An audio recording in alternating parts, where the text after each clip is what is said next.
Welcome to Life, Lessons, and Legacy. I'm the host, Cedric Nelson, and my guest today is Mr. George Sago, aka the Mortgage Man. How you doing, Mr. Sago? I'm doing pretty good, man. Thank you for inviting me. I appreciate it. Oh, anytime.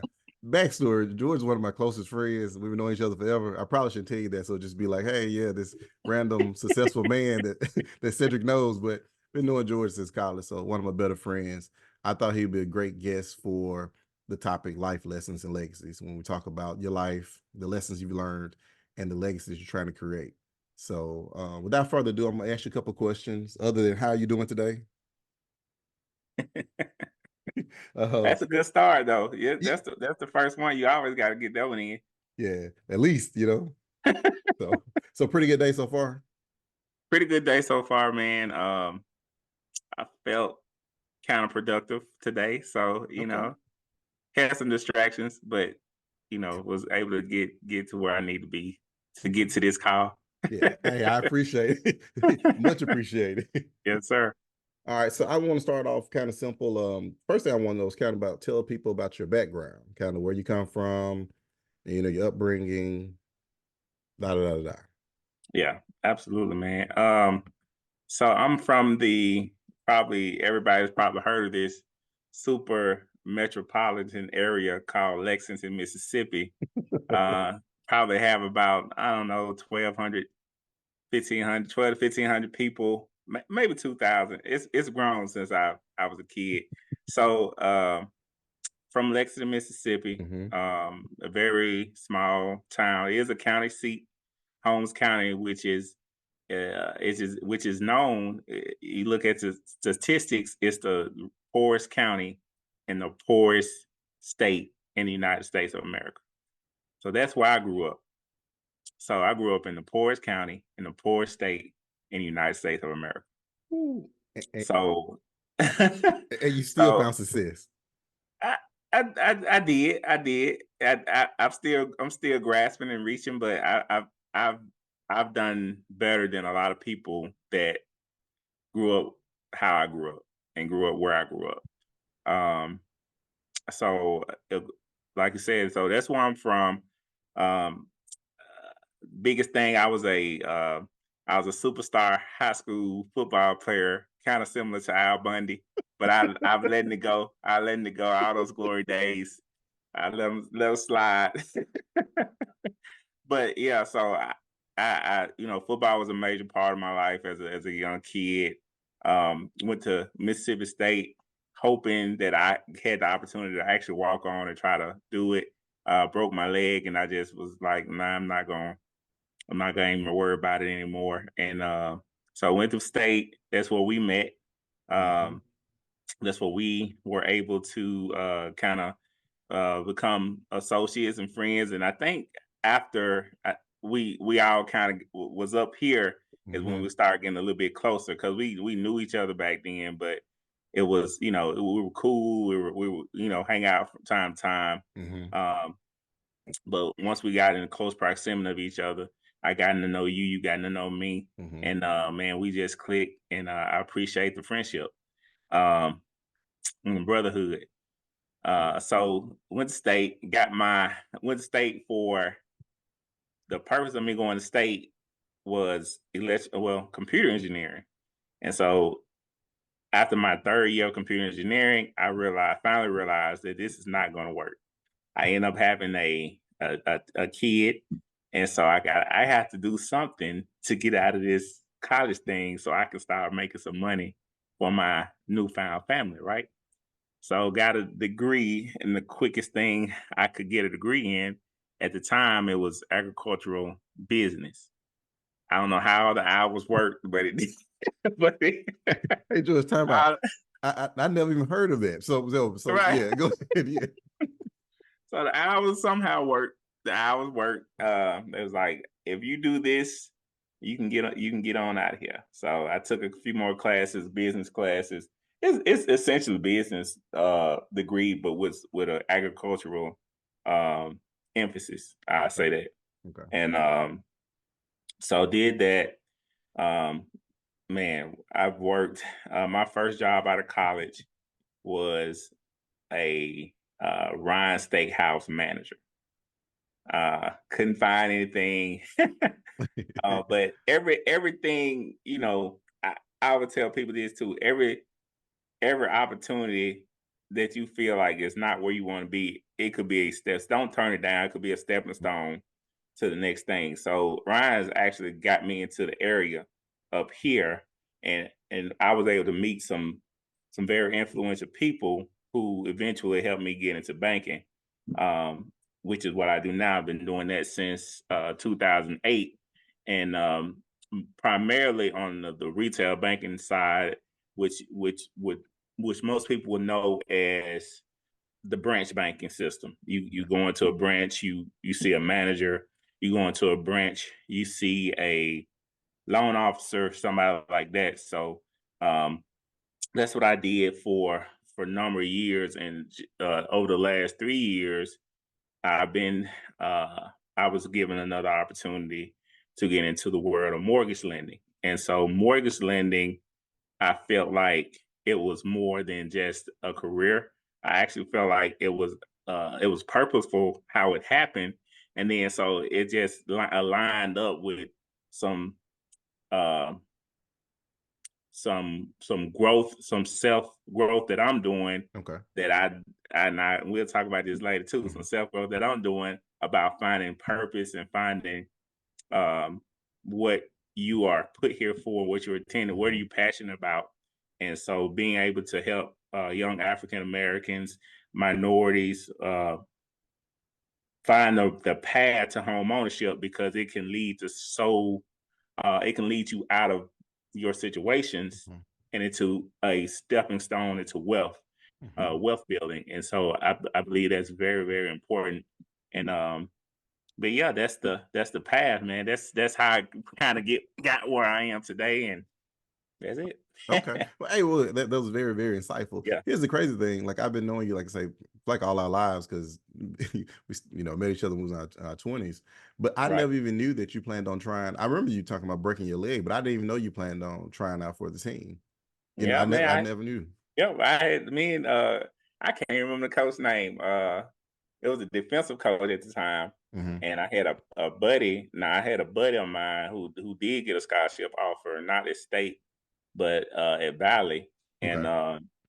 he would come up. We would come up here um, every now and then. We'll go talk to the coach because he was hoping maybe to transfer from Valley up here at some point because he was a much better athlete than me, but Gotcha. Gotcha. yeah. So yeah, I had me and the coach. We talked about how it all was going to look and work, and I just never pursued it after because I broke my leg that first semester of college. Wow. So first semester of college, I had a car accident where I fell asleep behind the wheel Hmm. and ran off the road into a Wow. gully. And so Lucky you just to be, survived. Yeah. yeah, I would say just to be alive and just, man, I think about that because, and God be putting these things, Hmm. these, even then, God put something in my, not in my purview because out a week later, guy was driving back. Uh, College student was driving back.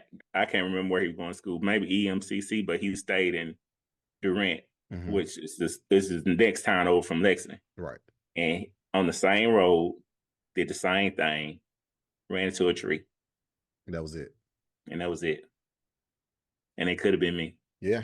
So when people say I could have been dead and gone, I literally could have been dead and gone. Yeah. Yeah. You're 100%. right.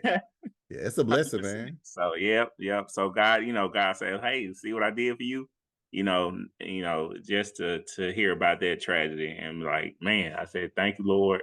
Back then, I say, Hmm. "Thank you, Lord," even today, because there's been other situations um, that I've been in, especially like during COVID, being Hmm. hospitalized, and I remember man, that. yep. So man, you gonna make me break down on this Hey, stuff. hey, but it's a testimony. We're kind of Yes, talking sir. about it, but we talk about, we're older. Well, not older. We're men of a certain age.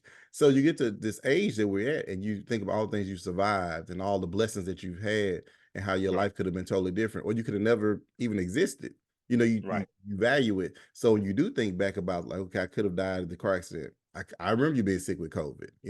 I could have died from COVID. I could have, I could have never met my wife. I could have never had my kids. I mean, you are thankful, and like I say, we're a certain age, so we do have testimonies, and it does make you emotional because you're like, when you're younger, you take all this stuff for granted. You and I play basketball, what, 8 hours a day at the Sanderson? You took it for granted. Yeah. You took babe to walk the next day for granted. Now we play basketball for an hour, and it's like I'm shutting it down tomorrow. You Cause you know, can't move. you know. So even that, like you having an accident now, I mean the reaction would have been totally different. I mean, Right, your body just, we don't heal up like so. Again, just that perspective, man. I talk about my book about perspective and how important it is. And a lot of times we're younger, we don't have it because you have everything else. You have your health. I mean, you don't get tired, you don't get sleepy, you can eat whatever you want, and still lay down. right. Now, if I eat some spicy after 8:30, I might as And well you stay up. boy, I might as well stay up. I'm pulling all nighter, I guess, do some paperwork because, but in state, I could eat. I'm like, the question was, how many do you want? And it was like, what are you talking about? Not how many slices of pizza, like how many boxes of pizza do you yeah, want? Yeah. how many pieces do you Yeah. want? Yeah. And you're going to eat all that and go play basketball, do whatever. Yep. Now at 8:30, I'm like, nah, you got any salad in there? It's like, here's a funny story, and we'll keep going. Yeah. Before I met my wife, I didn't even eat salad. Like Mm, I was offended if somebody offered me a salad. Like, did you have any salad? Salad? I'm an athlete. I don't eat salad. Like not knowing that I'm tearing my body down. Now I'll go and actually get a salad. It's just, but it's life experience. And something I talk to my kids about is, they always say birds of a feather flock together, and you're as good as the company you keep. right, Well, you know, even speaking about my wife, like her exposing me to the benefits of eating a salad and right, my health. And you and I and our friends, Dexter's, Larry, that, all these different guys we're cool with. We're all in different parts of our career right now. I mean, we're all, doing well, but we're all just figuring life out. And it's so crazy how the conversations we used to have was about basketball and about trivial stuff. right. Now, when we sit down, we're talking about families and 401k plans, retirement, how to make your ankles not hurt when you play basketball. It's all this, but it's just a totally different conversation. And so, one of the things I want to talk about in the podcast was just the life lessons, which you kind of talked about a little bit already about being thankful and being appreciative for Yeah, surviving. So, I want you to talk a little bit more about you spoke earlier about how you are driven. You found your purpose. Well, you're looking for your purpose. You think you found your purpose by becoming the mortgage man and helping minorities. So could you right. expand a little bit more on that? Yeah, absolutely. So I talked about getting this opportunity. I just really, um, even that's a God thing. Even how I got the opportunity because I don't have any experience in the mortgage industry, Okay. and um, because I've built relationships with people who are connected to other people, and they looking for somebody to that's in the community like I was, and especially in DeSoto County, because probably some things I didn't mention, like I was current this past year, I was the president um, of the Chamber of Commerce in Olive Branch, Mississippi. Um, Currently serving as a school board member for Gestalt Schools in Memphis, Tennessee. So, and there are other things, but those are kind of the two major things going right now. So, but stuff like doing things like that, put myself out there. Mm-hmm. I was able to make connections and get this opportunity if I was interested in doing it. And so I thought it was a great opportunity. Um, because I was actually looking to move to something. I didn't know what, but I wanted to do something different. I was pretty much burnt out Mm-hmm. on managing people, um, because people will drive you mad. It will. They have you So sitting I outside in the car. Yeah, like, can I make it today? Yeah. like, y'all, did y'all really do this? Like, it don't even make no sense. But anyway, Yeah, true. I get but you. yeah, Yeah. so I was burnt out on that, and was you know um was looking to do something different, and the biggest thing, I prayed a few times about it, but I wasn't consistent in it. Mm-hmm. So it probably took longer because I don't think I did what my part, because I do believe that in my growth, I believe that prayer is so important, and that if you want something, asking God for it, if it's in His will, if it's in the path He wants you to go, but you have to be aligned with Him to even know what to ask for, right? So so we talk about the mortgage. Mm-hmm. So so I got the opportunity to do the mortgages, and I was excited about it. I started doing it. Mm-hmm. Actually, the guy, when we talked, one of his one of his not one of his functions for me, I ain't gonna say primary function, was for me to reach and educate minorities. Okay. Because of course in the banking industry there was a big thing going around, um, lending to minorities and making sure that banks are doing all they can to reach Mm-hmm. these specific areas of a population, Mm-hmm. because there are so many things that are out there that banks have done in the past, such as redlining, where they say, Yes. "Hey, we only gonna put our branches in these nice little areas, and Mm-hmm. we're not going to be in the reach of people that you know of a certain economical Mm-hmm. socio-economical Mm-hmm. background, and most of those people in that area are minorities. So Correct. I don't think it was I don't think race is was a major part in it. I think it's really money, right? Mm-hmm. And it just so happened, but the reason you have so many African Americans in that position was because of racial discrimination.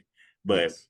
so it was caused by racial discrimination, and then escalated Mm-hmm. because banks wanted to try to stay where money was. Mm-hmm. So so anyway, and it's still some race. Don't get me wrong. Now, still some race going out there, So just be but clear, huh? just be clear, still some stuff going on that you got to watch for, and I definitely try to make sure people are aware of everything that's going on. So um, so I got the opportunity again to do the mortgages, and that was, like I said, that was one of the functions what I brought on, was to do these educational home buyer workshops, seminars, Mm-hmm. things where I'm educating African Americans and other minority, really whoever wants it. But my goal is to point toward the African Americans about how to become a homeowner, what steps you need to take, how can we help you get there, can I hold your hand Mm-hmm. and take you on this journey. So so as I'm and I told you about this group we joined with Pastor Darius Daniels, Mm-hmm. me and my wife, and I always was like, man, we went to this conference, Mm-hmm. and I always self development. I was like, yeah, self development is great. Hey, Say, but self development. yeah, yeah. But I was like, I was like, yeah, it's just people trying to make money and this Mm-hmm. and that, and so I did have that The mindset. skeptic, huh? I was a skeptic, a little bit Okay. skeptic, and Okay. I knew it was important because I'm in corporate world, so it's a big part of corporate America is self development. But so which I've done some things in banking to like I got an executive banking degree and all this stuff. Uh, from the Barrett Banking School with Christian Brothers, but stuff like that. So I understood the value in self development, but I always looked at it as a job function, right? Right. Not not as a tool to help you be the best version of you. Right. And so as I went to that conference, I started to understand, and just at that conference, just seeing and hearing the things I heard and that was going in my spirit, and I understood that there is true value in self development, and how I can even help people in what my purpose is, which Mm-hmm. I believe is teaching African Americans how to um, how to create generational wealth through home ownership. Okay. Uh, and so doing that, so finding out that stuff in the self development journey with the group we're in, I3, man, I've just learned so much about not only myself but how God wants us to align in our purpose and doing what brings him glory in his and even in the marketplace. Okay. So like not in the church, like Right. not in the church, but in the marketplace where I'm going out and to say this is how you these are the steps you need to take to get a mortgage, depending on where you are specifically, and letting them know that this is a purpose driven mission for me. I'm not only helping them create that generational wealth for their family, but I can be bringing them closer to God because I'm telling them, God has led me to do this, and they see God in me doing it. Who knows how that affects them, right?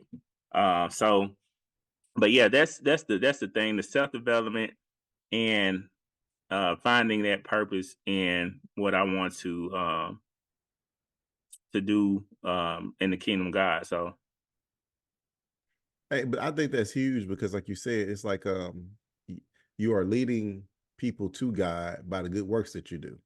mm, Because and I think that's huge because I know growing up, we talked about my background and we have another podcast talking about my upbringing. But where I grew up, home ownership wasn't even a question. Everyone was happy just to have an apartment in the projects. right, I think my grandmother, one of her biggest things she always wanted in her life was a house. It didn't have to be a great house. You and I both had, a couple of houses, and even those houses, they in her mind, it probably would have been like we outstanding. made, yeah, Hmm. outstanding. We made it, Hmm. So I think it's huge what you're doing because when I'm out doing my job, I'm always talking to young ladies and young men, and I'm telling them about you. I get to start sitting. I keep giving them information. I'm sure they're not reaching out, and make sure they reach out to you because just by giving them home ownership, something they can pass on to their children.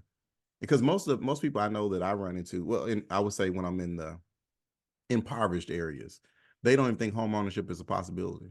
They Right. don't know where to start. They don't know Yeah. what it requires or anything. Right. Oh, go ahead. What were you about to say?